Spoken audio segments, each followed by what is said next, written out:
The legal fraternity in Pakistan-occupied Kashmir, or POK, is out on the streets once again.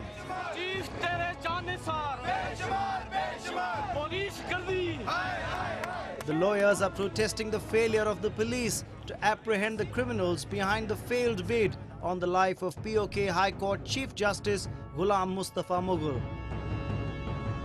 Angry lawyers demanded an independent probe into the incident. हमारे नुक्ता नज़र से कड़ी साजिश है। Chief justice साहब एक इंतहाई शरीफ और मिलनसार आदमी है, उनकी किसी के साथ दुश्मनी नहीं है और हमारा ये मुतालबा है कि इस साजिश को बाकी साजिशों की तरह छुपाया ना जाए बल्कि बेनकाब किया जाए। The feet dragging by the police has raised suspicion. Lawyers feel they are shielding the real culprit. एक सिंगल पर्सन है जिसने इनको गोली मारी है, हिट किया है, सामने आके हिट किया है, तो उस इलाके में हिट किया है जहाँ जो है वो गंजानाबाद इलाका भी है। उसके अलावा जिस तरफ से इनको हिट किया गया है वो इलाका जो है वो वहाँ पॉपुलेशन नहीं है, झाड़ियाँ हैं और ये ग्राउंड्स वगैरह हैं। वहाँ से अगर इंतज़ामिया कोशिश करती तो उसको विदिन जो है ना हावर उसको जो है ना जी वो गिरफ्तार किया जा सकता था। POK, a part of the erstwhile princely state of Jammu and Kashmir, has been illegally occupied by Pakistan for over 6 decades. To maintain its stranglehold over the region, Pakistan has deployed large contingents of its armed forces here. Lawyers say that it is impossible for anyone from outside to enter the impenetrable security Islamabad has put in place. They suspect the assassination bid is a part of Pakistan's continuing efforts to control the judiciary.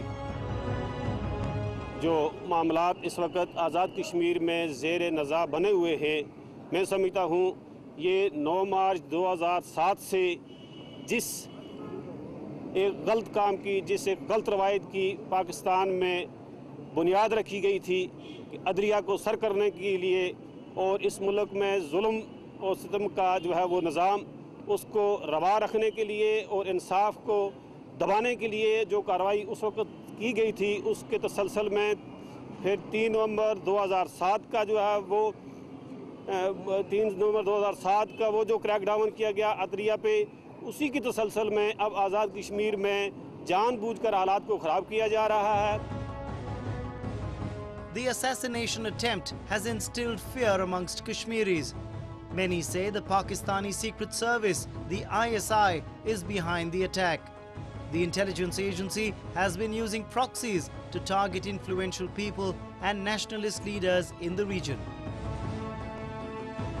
वो आदम तफज़ का शिकार है पूरी society और पूरे शहरी लोग, और इस बात के ऊपर सरापा एहतजाज हैं कि एक आम आदमी उसकी ज़िंदगी जो है वो यहाँ कैसे हो रही है। और मैं ये समझता हूँ कि ये एक दहशतगर्दी का वाक़या है और ये एतदाल से और उस रवश से उसको हटाने का एक जो है वो भयानक किस्म का मनसूबा है। और मुझे ये मैं ये भी ज़ाती तौर पर समझता हूँ कि कुछ ऐसे लोग हैं जो चीफ जस्टिस से शाकी हैं। पिछले अरसे में पिछले साल जो यहाँ पर वाक़यात हुए, आज से 2009 के अंदर जो वाक़यात हुए, उसमें चीफ जस्टिस अदालत आलिया को हटाने की कोशिश भी की गई है। पुलिस की नाअहली है, नाकामी है कि उनको अपने शहरियों को जो तहफ़्फ़ुज़ फराहम करना चाहिए उसमें नाकाम रही है। कि ये नाअहली उनकी नाकामी का मुँह बोलता सबूत है कि न सिर्फ वो उस कातिल हमलावर को गिरफ्तार नहीं कर सके, बल्कि उसकी अभी तक उनको कोई भी, मेरे ख्याल में उसकी कोई भी इंफॉर्मेशन नहीं पहुँची है, उसके बारे में उन्हें कोई भी मालूमात हासिल नहीं हो सकी हैं।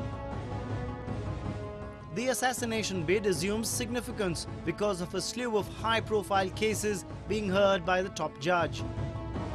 A batch of petitions challenging the rigged ballot in June was to be taken up soon.